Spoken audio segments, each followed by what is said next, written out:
Merci de nous suivre à travers le monde. Nous accueillons en exclusivité le CT Strong Kaini, il est chercheur à sciences politiques. Monsieur le CT, bonjour. Bonjour, monsieur le journaliste. Est-ce que vous allez bien? Nous nous portons bien.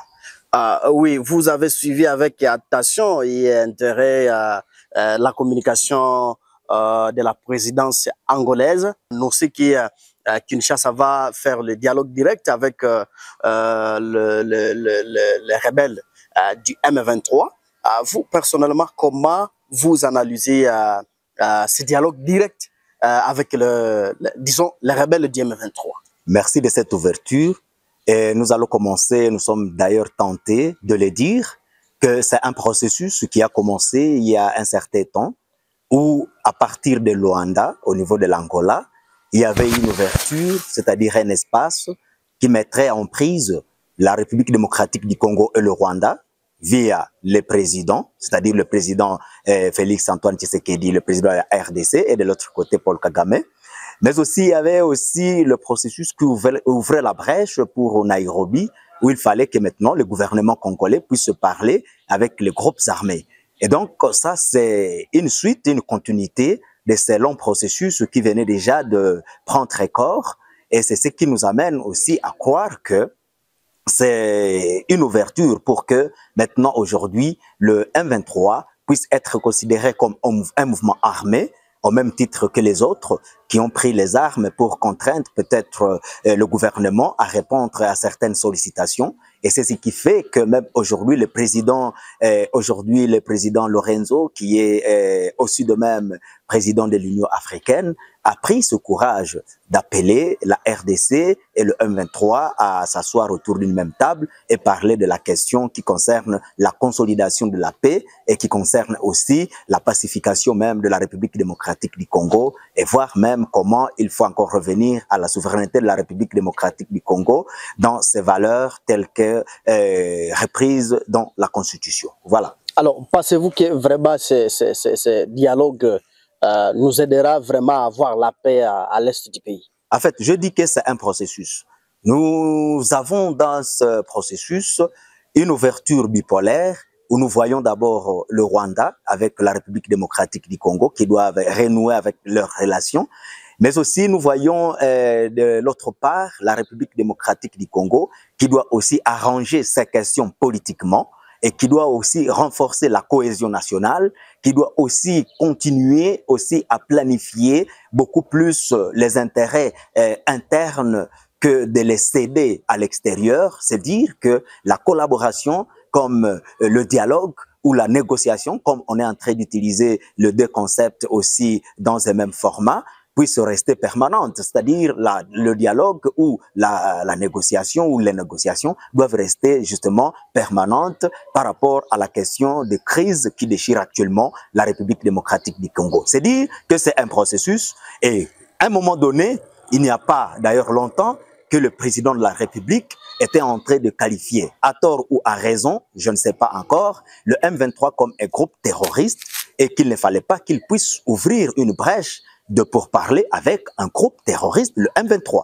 Mais on est en train de comprendre en fait que le M23 n'avait pas cette posture de groupe terroriste parce qu'il est identifié d'abord, son mode d'action est aussi identifié sur le terrain en République démocratique du Congo et aussi identifié aussi les rayons d'action qui sont déjà aujourd'hui sous l'emprise du M23. Cela veut dire que le M23 n'était pas ou était considéré à tort comme étant un groupe terroriste, un mouvement terroriste. Aujourd'hui, on comprend effectivement que le M23, c'est un groupe armé, un mouvement armé qui a pris des armes pour une cause maintenant qui reste encore à définir et qu'on aura justement à comprendre lors du dialogue ou des négociations qui profilent déjà à l'horizon à partir de Luanda. Et on sait bien que après Luanda, ça sera encore une fois une organisation interne ou une organisation politique qui va devoir concerner maintenant les Congolais, entre eux, aux problèmes congolais, des solutions congolaises. Est-ce que réellement c'est une meilleure solution alors que Kinshasa hésite en tout cas de dialoguer avec le M23? Moi, je crois que Kinshasa n'hésite pas parce qu'aujourd'hui, s'ils font lire entre les lignes, vous allez constater que ce qui était la position jadis du gouvernement est en train d'être flexible aujourd'hui. Si hier, le président de la République était en train de dire qu'il ne peut jamais se mettre autour d'une même table avec le M23, car étant un groupe terroriste, aujourd'hui, la donne n'est plus dans ses cieux. La donne est en train d'ouvrir maintenant la brèche vers un mouvement armé ou une rébellion. Cela veut dire qu'il y a des Congolais qui ont pris les armes pour une cause nationaliste. C'est qu'il faut aller jusqu'à ouvrir la brèche. C'est là que je suis en train de dire que le processus pour la paix et la pacification même de la République démocratique du Congo et la considération souveraine de la République démocratique du Congo, ce processus a été touché sous des cornes, je l'ai bien dit. Donc nous touchons un peu ce déséquilibre, ce désarroi ou la mésattente qui existe entre le Rwanda, et c'est ce qui a ouvert l'espace en Angola, et il y a aussi maintenant ce qui concerne la République démocratique du Congo et ses sujets. Et c'est au niveau de Nairobi. Et là, on est en train justement d'extrapoler et on voit beaucoup plus que l'intérêt n'est plus entre Rwanda et la République démocratique du Congo, mais l'intérêt est maintenant aujourd'hui entre Congolais. Ce qui fait que d'abord la cohésion politique, la cohésion nationale, la cohésion entre Congolais serait privilégiée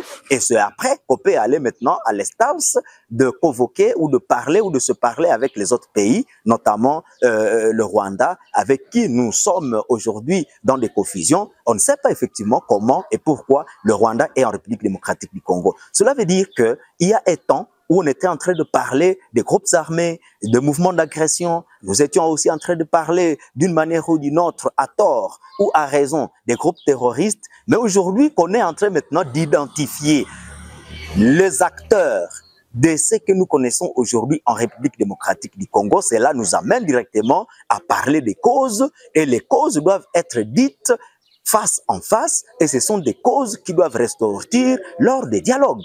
Cela veut dire que nous avons beaucoup plus intérêt à prendre et à considérer le dialogue entre Congolais que d'abord de privilégier l'extérieur. Ce qui s'est fait aujourd'hui en aval, on est en train maintenant de prendre l'espace congolais pour que cet espace nous aide à consolider notre souveraineté, notre intégrité territoriale et notre politique, alors qu'il fallait commencer en amont, que les Congolais se parlent entre eux et que ce cas, quand il ne vaut pas ou quand ils persisteront et n'iront pas jusqu'à un terrain d'attente, c'est là qu'il faut maintenant faire appel à un médiateur. Selon ce que j'étais en train de dire, c'est que aujourd'hui le problème congolais voudrait bien avoir des solutions congolaises pour dire que l'extérieur ne va pas nous bénir par ces conclusions qui seraient à notre faveur, mais l'extérieur verra maintenant aussi encore une fois comment nous pénétrer et comment nous pénétrer et pouvoir encore venir nous déstabiliser tant soit peu. Comme il est toujours dit, à une solution, on peut trouver un problème, à un problème, on peut trouver une solution, et une solution, un problème, on peut trouver une solution, et une solution qui serait encore problème. Mais quand ce sont les Congolais entre eux, il y aura vraiment une consolidation et on trouverait, je peux le dire, une solution durable et non palliative. Donc, ce dialogue signifierait peut-être que la RDC n'est pas à mesure de faire la guerre militairement.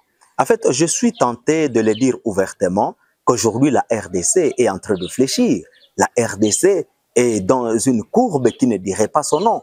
Aujourd'hui, si vous pouvez même aller tenter, venir ici chez nous à l'Est, c'est là qu'on peut le constater immédiatement et on va toucher le fait par le doigt. Comprenez qu'aujourd'hui, il y a une bonne partie du territoire congolais qui est déjà passé sous le contrôle de ces insurgés ou de ces éléments du M23. S'il faut parler immédiatement dans la cartographie, à prendre seulement la province du Nord Kivu et la province du Sud Kivu, vous allez trouver qu'il y a déjà deux villes phares. Cela veut dire deux capitales des deux provinces qui sont déjà sous le contrôle des éléments du M23. Ce qui dirait directement que ce contrôle échappe déjà à quoi? À la main évidente de quoi? Du gouvernement congolais. Et cela veut dire que déjà, nous avons un territoire déjà intrigué et retranché même de la République démocratique du Congo. Et ces effets se remarquent même dans beaucoup de secteurs. Où on peut vous dire que aujourd'hui, ceux qui sont en train de passer les préliminaires pour l'école secondaire, ceux qui sont sous le contrôle du M23 sont exclus. Et seuls ceux qui sont sous le contrôle du gouvernement congolais ont passé les épreuves, les préliminaires, et ils ont fini. Cela veut dire que nous sommes vraiment en train de réfléchir parce qu'il y a une crise, non seulement politique, une crise qui s'est étalée même jusque vers le social et qui est allée même jusqu'à atteindre l'éducation. Et cela ne se limite pas seulement là-bas, mais c'est une crise qui est allée très loin. Je suis en train de citer le responsable de l'IGF, Alinguette, qui est allé jusqu'à dire que non, aujourd'hui, nous sommes dans un déficit qui ne dit pas son nom, où on peut dénombrer facilement 20 millions de dollars qui se perdent à un mois. Parce qu'il y a aussi les éléments du M23 qui ont aussi géré et qui sont en train de gérer même jusqu'aujourd'hui une partie du territoire congolais. Ce qui fait qu'il y ait déjà un déséquilibre budgétaire sur l'avancement et voire même l'ouverture financière en République démocratique du Congo. Oui, comme nous sommes vers la fin de notre entretien, c'était Strong Kaini. Je rappelle que vous êtes chercheur à sciences politiques. À bref, sur ce dialogue direct avec le M23. Donc, à bref, qu'est-ce que vous pouvez nous éclairer les Congolais? À bref, je peux dire effectivement qu'il y a beaucoup de personnes et beaucoup de personnalités, beaucoup d'acteurs politiques qui ont parlé de cette question bien avant. Sans citer l'éminent président honoraire Joseph Kabila Kabange, lui qui a dit qu'au problème congolais, il faut trouver des solutions congolaises. Bien avant, lui, il y avait aussi l'honorable Vital Kamerhe, aujourd'hui président de l'Assemblée, qui avait déjà parlé de la même cause, qu'il fallait que déjà, à partir de Bunagana, que le gouvernement congolais puisse s'ouvrir la porte et la brèche aux éléments du M23 et parler avec ces éléments pour essayer de disséquer et de dissuader même aussi les actions du M23 et trouver la solution déjà à ces problèmes, chose que le président de la République ne voulait pas attendre. Mais aussi, nous semblons innocenter le président de la République parce que dans sa politique, il manifeste une politique de bonnes intentions.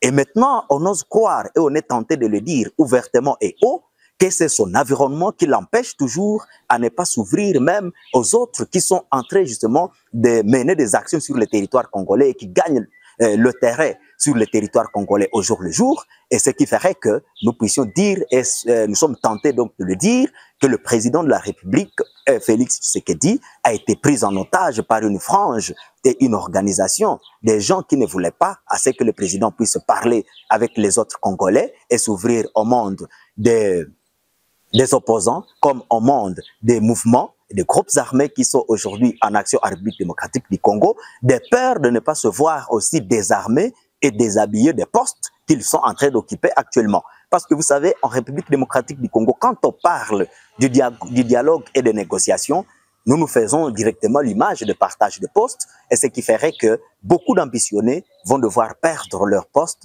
et ça sera aussi malheureux pour eux. C'est eux qui étaient en train d'entêter le président de la République pour qu'il ne souffre pas et qu'il n'accepte pas un espace d'échange avec le M23. Et donc, nous sommes pour les négociations congolo-congolaises, les négociations qui mettront en prise les Congolais entre eux pour une solution durable, une solution congolaise.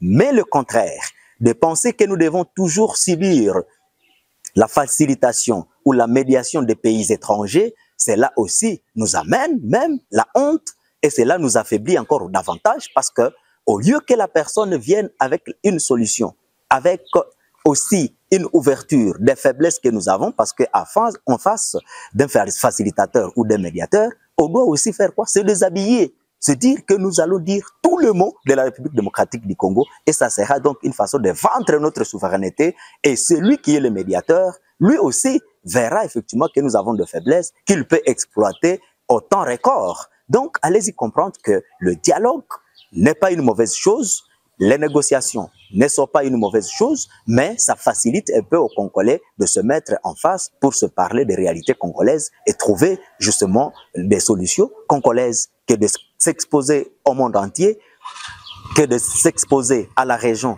et à la sous-région et maintenant sous-traiter même nos institutions et tout le monde lira effectivement notre faiblesse et tout le monde verra l'ouverture des faiblesses qu'il peut exploiter à un temps que lui-même connaît. C'est dire, nous encourageons ces processus, mais nous devons revoir le cadre. Le cadre n'est plus à considérer l'extérieur comme la solution aux problèmes congolais, mais de trouver des solutions congolaises aux problèmes congolais par le Congolais eux-mêmes et non plus passer à l'extérieur. Merci. En tout cas, Strong Kaini, sincèrement, nous vous disons merci beaucoup. C'est nous qui vous remercions, messieurs les journalistes. Chers internautes, ne manquez pas de vous abonner et partager la vidéo. Je suis Mwana Mpenzi Manzokela à la présentation. Au revoir.